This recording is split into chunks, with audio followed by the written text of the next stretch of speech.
fact that he's been playing Super Mario 64 for the past 3.5 years. However, it should be noted that despite the amount of time he has spent on the game, the best time on a run he has currently submitted is in 1826, a relatively mid-level time for 16-star. The first thing that actually put me off when I was watching this run was the fact that the streamer had both follow alerts and text-to-speech alerts on. Thank you for the follow. If you've ever seen a blindfolded speedrun before, you will know that runners pretty much always have these kind of sound alerts turned off. Considering how important sound cues are when you literally can't see, you would think that he would do the same. However, this guy is so good, he apparently doesn't even need clear sound cues to do the run. Throughout this run, he also attempts multiple times to explain the strategy that he's been using, except there are multiple problems with what he's saying versus the things he's actually doing. He mainly claims to be using a combination of sound cues and muscle memory for most of his strats. Most speedrunners know, however, that visual cues in particular are just as important as muscle memory in many cases. It's very unrealistic to assume that anyone could just casually do a blindfolded run off of visual muscle memory alone, no matter how long that person has been playing. I've tried to do stars. I can't do 1 star blindfolded. Like, even though I've played this game for years and years and years, even trying to do 1 star blindfolded is insanely difficult. Blindfolded speedruns often employ what are called normalized strategies.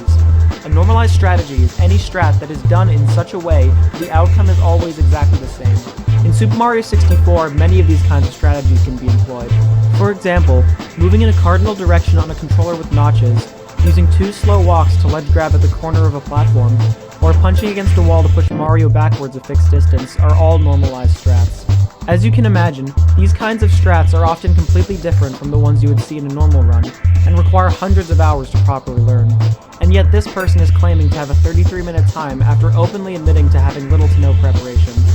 Keep that in mind when you look at the so-called blindfolded strats that are claimed to be employed here. The run begins in Bob-omb Battlefield with Behind the Chain Chomp's Gate. Looking at a legitimate example by Bubzia, you can see that a consistent setup with clear intention is being used in order to get onto the Chain Chomp's pole. Note the use of a notched angle and fixed camera in order to guarantee a direct path to the pole from the corner of the gate. Comparatively, this runner seems to have absolutely no normalized setup whatsoever. He takes what looks like either an intentional death or a legitimate mistake, and then tries again a second time. This time around, he seems to be using an almost completely different, yet still unnormalized setup to get onto the pole. The unexpected hit that he takes here from the Chain Chomp should have immediately thrown him off, and yet he is somehow still able to turn around and recover. The runner seems to be using intentional mistakes along with fake setups to try to sell the idea that he is actually blindfolded. Many more of these will come up throughout the run. The run is already off to a suspicious start.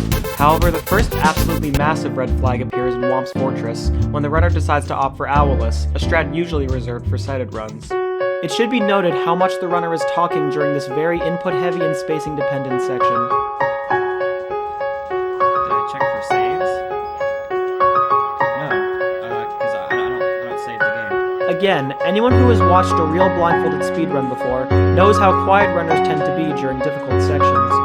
With how much focus and skill are required to complete a blindfolded run, it's an anomaly that this runner with barely any practice is so casually able to do a strat that no other blindfolded runner has attempted. And yet with absolutely no normalized strats, he seems to do everything with some relative ease. Looking at a run that this same runner has done without a blindfold, you can actually see that he can do the exact same movements, blindfold or not. His muscle memory must really be that good. On his first attempt, he is able to triple jump wall kick up to the floating island without giving himself any sort of indication where he is. With absolutely no normalization, he's able to attempt and fail Owlless 3 times before finally landing it a 4th time. He even comments on the fact that he should probably learn how to use the owl blindfolded. Maybe I should learn how to just ride the owl blindfolded. It's anyone's guess why he didn't opt to learn this much more consistent strat in the first place. In the next star, he goes for the traditional cannonless setup that you would normally see in most sighted runs. Once again, looking at a blindfolded version of this strat, there is a clear intention with every input using normalized movements and guaranteed setups. Looking back at this run, however, the movement across the falling bridge and over to the piranha plant is extremely wobbly and very inconsistent. He then lines up next to the plank using these extremely small adjustments that have no audio cues whatsoever. Anyone that runs this game or has even tried this trick before knows that it's pretty precise. The only possible way anyone could do it blindfolded with the movement used here would be if they weren't actually blindfolded at all, and were instead using a distinctly visual cue. The run only gets more and more suspicious from this point onward. Following a couple more extremely wonky and unnormalized setups in Cool Mountain, we reach Bowser in the Dark World, the first Bowser stage. Here, only a true gamer such as this man would be able to somehow sidestep this Goomba, quickly make his way up the path, and then do this long jump to the next red, all completely blindfolded and with absolutely no setup necessary. Simply amazing. I heard Goomba. He then punches a Goomba that he claims he heard, even though there is no good way of gauging distance that precise with sound cues in SM64. It would have probably been both faster and safer to just keep walking forward anyway. Notice then the small adjustment he makes in order to be lined up with the final slope. Anyone who is actually blindfolded here would have almost certainly kept holding right with no adjustment. And yet this man somehow knew he was just a little too far down, despite having absolutely no real setup beforehand. If none of this was suspicious enough, then next we have the first Bowser throw. Looking at legitimate runs by Katoon and Bubsy, we can see that a setup is being used to slowly move Bowser into the bomb without even throwing him. For a faster strat, you can also toss him a little earlier with the slower spin, which provides a much larger frame window than normal to hit the throw. It should be noted that there is also a consistent way to throw Bowser at full speed, using a combination of pause buffering and a sound cue. When Mario is spinning Bowser, a distinctive whoosh noise will play. This noise will always play whenever Bowser faces north, regardless of the camera angle or Bowser's orientation when grabbing him. Furthermore, the whoosh will make a slightly different sound depending on what frame you pause on.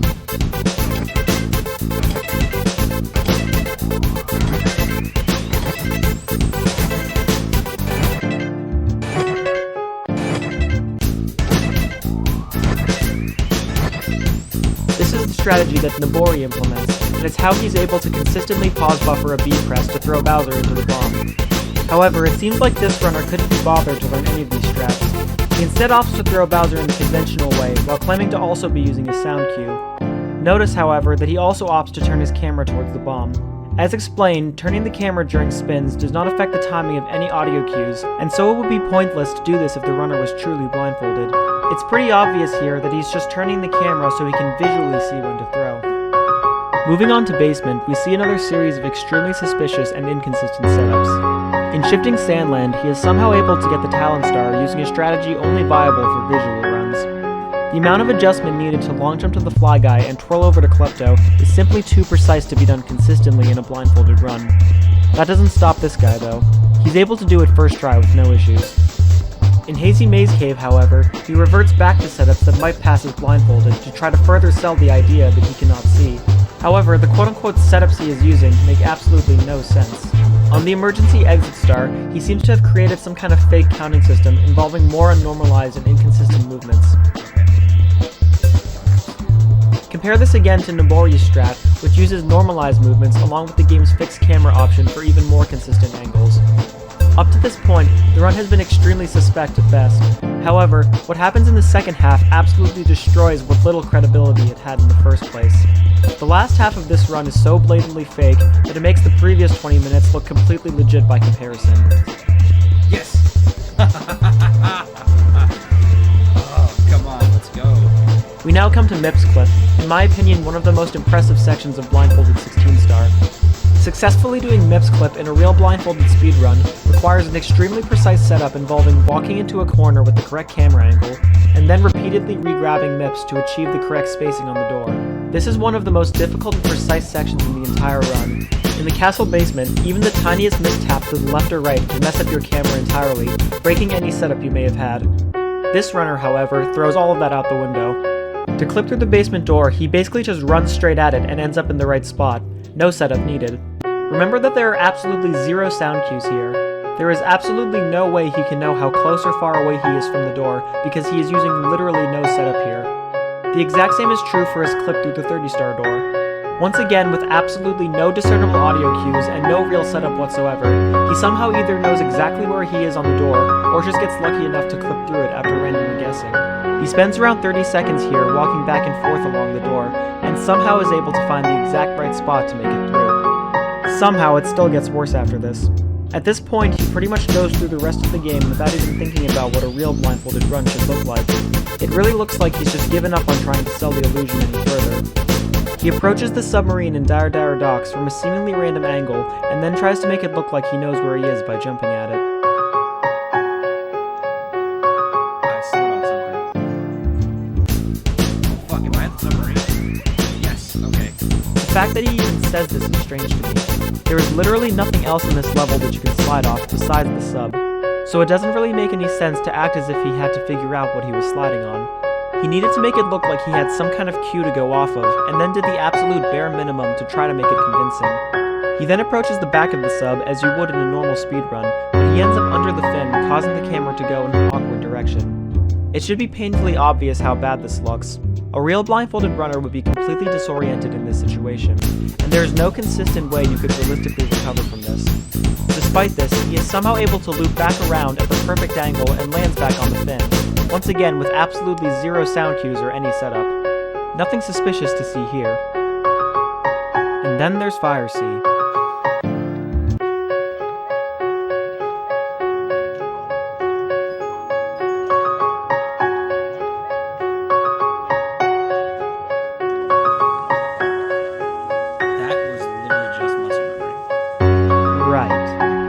So after some more fake strats in Fire Sea, one fake Bowser throw setup, and some suspicious BLJ lineups, we finally come to what manages to be the worst part of the run by far. This run's Bowser in the Sky is pure gold. It contains such a large amount of glaring flaws and inconsistencies that it's insane that anyone could look at it and believe that the person playing could not actually see. He immediately starts the course with, again, completely unnormalized strats, moving through the course with small adjustments that have seemingly no explanation. He then commits what is possibly the most obvious and completely shameless move in the entire run.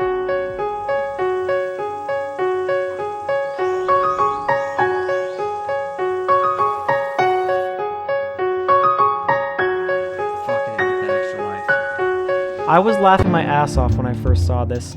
Not only does he somehow know exactly where the 1-up box is, but he also knows exactly what direction the 1-up will go in once it spawns, something completely determined by RNG.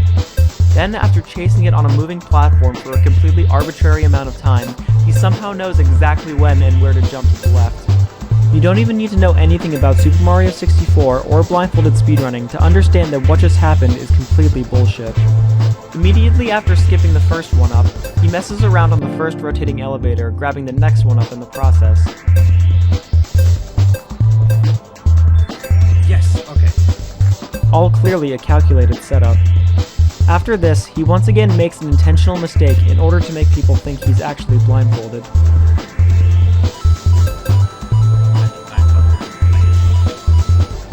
This is somehow the first and only time in this 40-minute run that he accidentally runs off of the platform. Except immediately after falling off, he somehow also knows to pull back to the right so he doesn't fall all the way down. Only then does he comment that he knows he's fallen down, again with absolutely no discernible sound cues. Following this, he traverses the wooden platforms and tries to go for yet another 1-up. Should be life. He clearly saw this 1-up with his eyes, but then remembered he was supposed to be blindfolded. So he passes it off by acting like he knew there should be a 1-up there and goes back to grab it. Again, no setup whatsoever.